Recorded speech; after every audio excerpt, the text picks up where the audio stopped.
জন্ম আমার নবীর যুগে হলে কেমন হতো। মায়ের আপনারা আস্তে আস্তে ঠোঁটটাকে নাড়বেন, আর বাবাজিরা আপনারা বেশি করে আশা করছে মানে খাওয়া দাওয়া করে এসেছেন, আপনারা একটু জোরে সোরে বলবেন, জন্ম আমার নবীর যুগে হলে কেমন হতো, জন্ম আমার নবীর যুগে হলে কেমন হতো। তুই নয়নে রসূল পাক, তুই নয়নে রসূল পাক দেখিলে কেমন হতো, জন্ম আমার নবীর যুগে হলে কেমন হতো। কেমন ছিল সেই দৃশ্য মদিনার দেখেছেন সাহাবাগণ, কেমন ছিল সেই দৃশ্য মদিনার দেখেছেন সাহাবাগণ, খেলেছেন শিশু হাসানে হোসেন সাথে দয়ার নবী, নবীর ডাক নবীর পাক জবানে ডাক শুনে শুনলে কেমন হতো, নবীর পাক কাঁধে হোসেন দেখলে কেমন হতো, জন্ম আমার নবীর যুগে হলে কেমন হতো। দোস্ত বন্ধুগণ আমার বিশ্ব নবী সাল্লাল্লাহু তাআলা আলাইহি ওয়াসাল্লামকে হযরতে আবু তালিবের স্ত্রী তিনি সুবহানাল্লাহ বিশ্ব নবীর মাথাকে নিজের বুকে চেপে বলছেন, বাবা আমি কি তোমার মা হতে পারবো না, তুমি কি আমার কাছে থাকবে না, বেটা আমি তোমাকে আমার ছেলের চাইতে বেশি ভালোবাসবো, আমার ছেলের চাইতে বেশি তোমাকে স্নেহ করব, আমার ছেলের চাইতে বেশি তোমাকে আদর করব। দোস্ত বন্ধুগণ আমার আবু তালিব নিজের স্ত্রীর কাছে এসে বলছেন, ও আমার অর্ধাঙ্গিনী, ও গো আমার জীবন সঙ্গিনী, আজকে তুমি গর্বে আমার মাথাকে উঁচু করে দিয়েছো, আজকে তুমি আমার মাথাকে উঁচু করে দিয়েছো, তোমার মতো যদি কারো স্ত্রী থাকে, তোমার মতো স্ত্রী যদি প্রত্যেক পরিবারে থাকে, ও আমার স্ত্রী শোনো, ও আমার স্ত্রী শোনো, তোমার মতো যদি স্ত্রী থাকে তাহলে কোনো পরিবারে অশান্তি হবে না। ও আমার অর্ধাঙ্গিনী, তুমি আজকে আমার মাথাকে গর্বে উঁচু করে দিয়েছো। দোস্ত বন্ধুগণ আমার আব্দুল মুত্তালিব এটাই চাইছিলেন যে আমার প্যারা লাডলা, আমার প্যারা পোতা যেন আমার আমার আমার ছেলে আবু তালিবের স্ত্রীর কাছেই থাকে, কারণ বিশ্ব নবী সাল্লাল্লাহু আলাইহি ওয়াসাল্লামের বাবা আব্দুল্লাহ যে স্ত্রীর গর্ভে জন্মগ্রহণ করেছিলেন, সেই স্ত্রীর গর্ভে আবু তালিবও জন্মগ্রহণ করেছিলেন, ফলে অন্যান্য চাচাদের চাইতে অন্যান্যদের চাইতে সুবহানাল্লাহ বিশ্ব নবী সাল্লাল্লাহু আলাইহি ওয়াসাল্লামের উপরে বেশি মায়া হবে কার? সুবহানাল্লাহ চাচা আবু তালিবের। বাবা বিশ্ব নবী সাল্লাল্লাহু আলাইহি ওয়াসাল্লামকে আমার আব্দুল মুত্তালিব সুবহানাল্লাহ তিনি চাচা আবু তালিবকে সঁপে দিয়ে 120 বছর বয়সে ইন্তেকাল করলেন। আমার দয়ার নবী মায়ার নবী থাকতে লাগলেন চাচির কাছে, আবু তালিব চাচার কাছে থাকতে লাগলেন। তারা নিজেদের ছেলের চাইতে বেশি ভালোবাসতেন বিশ্ব নবীকে, বিশ্ব নবীকে খুব প্যার মোহাব্বত করতেন। আমার বিশ্ব নবীকে নিজের ছেলের চাইতে চাচি আবু তালিবের স্ত্রী তিনি ভালোবাসতেন। আমার দয়ার নবী মায়ার নবী সাল্লাল্লাহু তাআলা আলাইহি ওয়াসাল্লাম সুবহানাল্লাহ চাচি এবং চাচার কাছে লালন পালন হতে লাগতেন। একদিনকার ঘটনা, বাবা মুলকে শাম যাবেন ব্যবসা করার জন্য, কে চাচা আবু তালিব সামান গোছাচ্ছেন, কাপড় চোপড় গোছাচ্ছেন, ব্যাগে ভরছেন।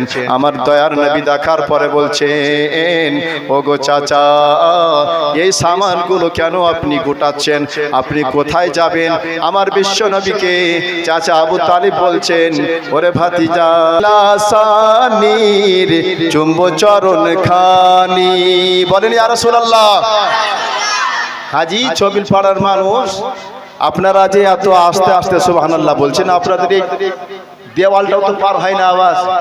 আর আমি বুড়া মানুষ চলে আসি তো আমার আওয়াজটা গোটা গ্রামে গুনছে নাকি। আর আপনারা এই জওয়ান জওয়ান মোটা মোটা শরীর নিয়ে বসে আছেন আর সুবহানাল্লাহ বলছেন তো মনে হচ্ছে যে এই ভলটা ছিল হয়ে গেল আপনাদের। বলেন ইয়া রাসূলুল্লাহ, একটু মেহেরবানি কর কাদের দানি, মুর্শিদ লাসানির চুম্ব চরণ খানি।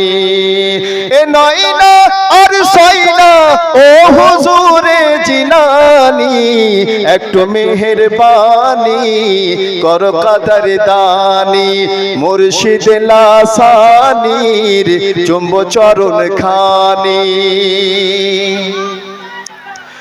যার চরণের তলে ভোরের বিছানো রয় ডানা, যার তাজিমে আরশ নেমে চুমে সে पैमाना।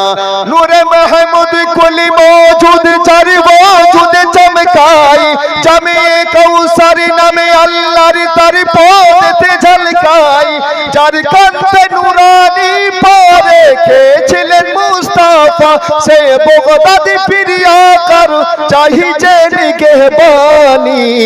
একটু মেহেরবানি করো পীর জিলানি, একটু মেহেরবানি করো কাদের দানি, মুর্শিদ লাসানির চুম্ব চরণ খানি। দোস্ত বন্ধুগণ আমার দয়ার নবী জিজ্ঞাসা করছেন চাচাকে, চাচা গো আপনি কতদিনের জন্য বাড়ি থেকে যাবেন?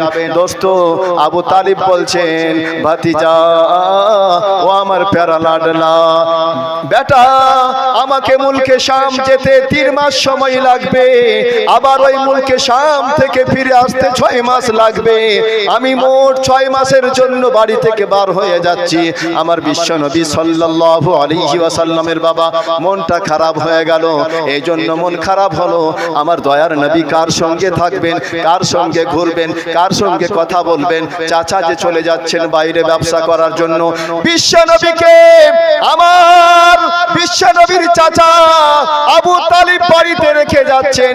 আমার দয়ার নবী বলছেন, চাচা আমি কার মুখ দেখে থাকবো, আমি কার সঙ্গে কথা বলবো, আমি কার সঙ্গে আমি বার্তা করব? দোস্ত বন্ধুগণ আমার এই কথা যখন আমার দয়ার নবী বললেন, চাচা আবু তালিবের মনটা যেন গলে গেল, চাচা আবু তালিবের মনটা যেন নরম হয়ে গেল।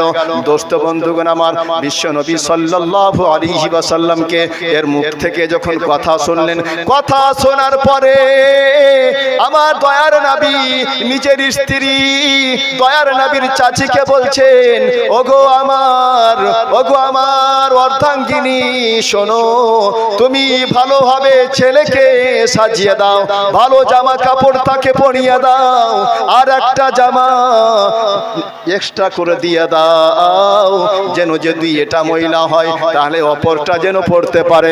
বিশ্ব নবী সাল্লাল্লাহু তাআলা আলাইহি ওয়াসাল্লামকে সঙ্গে নিয়ে যাওয়ার জন্য রাজি হয়ে গেলেন, রেডি হয়ে গেলেন কে? চাচা আবু তালিব। আমার দয়ার নবীকে উটের উপরে আবু তালিব বসিয়েছেন। বসানোর পরে চাচা আবু তালিব উটের লাগাম ধরে ধরে আগে চলছেন, আর উটের উপরে বিশ্ব নবীকে বসিয়ে দিয়েছেন।